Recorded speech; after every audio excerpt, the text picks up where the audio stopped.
Hi, welcome to today's class. The topic today is meeting people and socializing.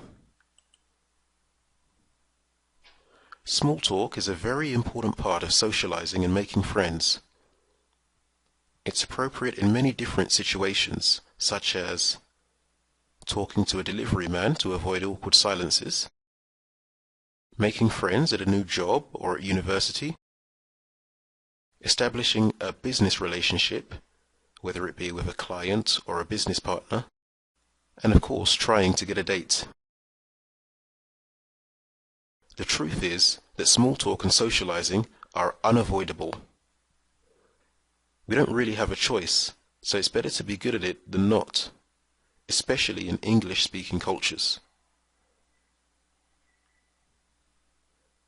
So the first tip here is to make the person feel comfortable by keeping things light and positive. Avoid making any negative comments. Politics and religion are not considered safe subjects to discuss during small talk. Giving a strong opinion about a controversial subject is not appropriate either with someone you don't know.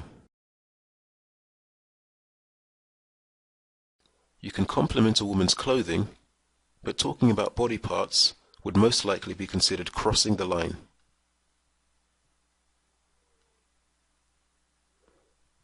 In most Western cultures, it's not appropriate to discuss salaries or personal information relating to work.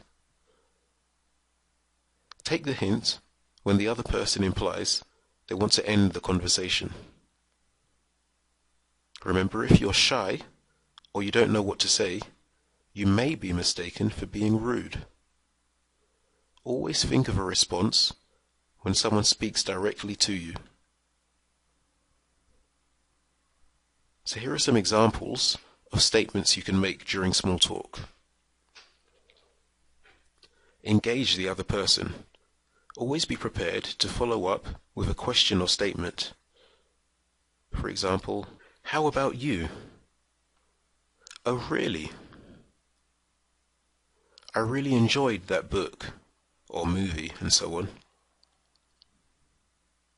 Wait is a very direct word that should be avoided.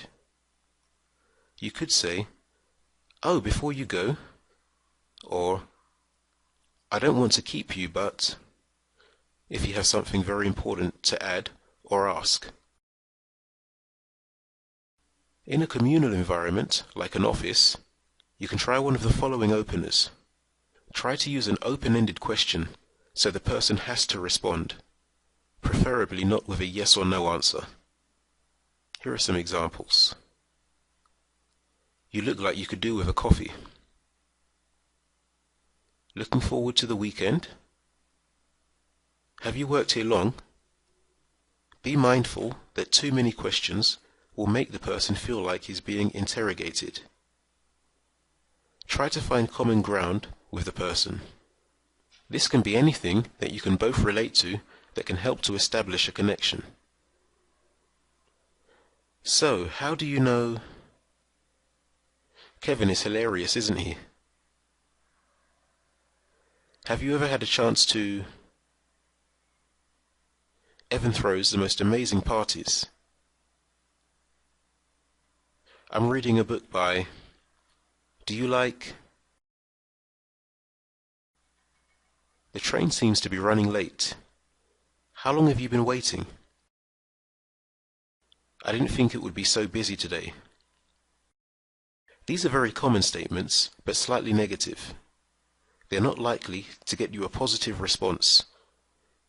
So if you use them, it would be a good idea to follow them up with something more positive. At least it's supposed to be a nice weekend. I've heard that they're calling for blue skies.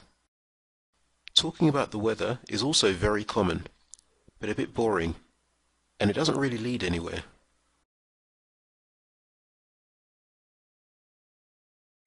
Did you catch the news today? Talking about current affairs can be good. If they say no, you can inform them of what happened, leading to a longer conversation. Beware that they might say no because they don't want to talk.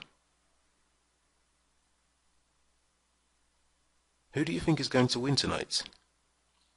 Talking about a major sporting event can be good because most people will have an opinion. If they don't like sports, be ready to back out and change the subject. Neither do I, but everyone seems to be obsessed with it. So what do you do if you have trouble coming up with questions or things to say? Some of the easiest and best questions simply come from observing people and their surroundings. You're reading, "That's my favorite book. What do you think of it? I couldn't help but notice that you're a fan of. How do you think they'll do this year? How do you like your new car? Where did you get your hair cut? I'm looking for a good barber." Taking the time to listen will allow you to respond to something the person said and show them you're interested. You mentioned you were from what part?